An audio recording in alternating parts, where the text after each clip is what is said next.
ഇത് മൂസ് നിങ്ങളുടെ hair style ചെയ്യുന്ന സമയത്ത് വോളിയം ക്രിയേറ്റ് ചെയ്യാനും ലോങ് ടൈം നിങ്ങളുടെ കേൾസ് ലാസ്റ്റ് ചെയ്യാനും കേൾസിനെ ഡിഫൈൻ ചെയ്യാനും ഒക്കെ നിങ്ങൾ ഉപയോഗിക്കുന്ന ഒരു പ്രൊഡക്റ്റാണ് മൂസ്. അത് വോളിയം ക്രിയേറ്റ് ചെയ്യാനൊക്കെ ഉണ്ടെങ്കിലും നിങ്ങൾക്ക് പലപ്പോഴും പറ്റുന്ന ഒരു പറ്റിനെ കുറിച്ചിട്ട് പറയാൻ. ആ പറ്റ് വേറെ ഒന്നുമല്ല. മൂസ് ഉപയോഗിക്കുന്ന പലരും എന്ത് ചെയ്യുന്നു വെച്ച് കഴിഞ്ഞാൽ ഇതേപോലെ എടുത്തിട്ട് ഡയറക്റ്റ് ഇങ്ങനെ എടുക്കും. ഇങ്ങനെ എടുക്കുന്ന സമയത്ത് എന്ത് സംഭവിക്കും?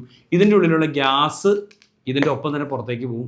പക്ഷെ പലപ്പോഴും നിങ്ങൾ പകുതി ഉപയോഗിച്ച് കഴിയുമ്പോഴത്തേക്ക് നിങ്ങൾക്ക് ഇതിൻ്റെ ഉള്ളിൽ ഉപയോഗിക്കേണ്ട ലിക്വിഡ് മുഴുവൻ അകത്ത് കിടക്കും. അപ്പോൾ അതുകൊണ്ട് പ്രത്യേകം ശ്രദ്ധിക്കുക. മൂസ് നിങ്ങൾ ഉപയോഗിക്കുന്ന സമയത്ത് നന്നായിട്ട് എപ്പോൾ എടുക്കുമ്പോഴാണെങ്കിലും ഷെയ്ക്ക് ചെയ്യുക. കുലുങ്ങുമെന്ന് പറയില്ല, അതില്ലാതെയോ. അതിനുശേഷം എപ്പോഴും നിങ്ങൾ മൂസ് അപ്ലൈ ചെയ്യുമ്പോൾ നിങ്ങൾക്ക് അറിയാലോ, വെറ്റ് ഹെയറിലായിരിക്കണം അപ്ലൈ ചെയ്യേണ്ടത്. അതായത് ടവൽ ഡ്രൈ ചെയ്ത ഹെയറിലായിരിക്കണം അപ്ലൈ ചെയ്യേണ്ടത്. ഒപ്പം തന്നെ ഒരിക്കലും ഇങ്ങനെ എടുക്കരുത്. നിങ്ങൾ ഇങ്ങനെ കുനിച്ച് പിടിച്ചിട്ട് മാത്രമേ എടുക്കാവുള്ളൂ.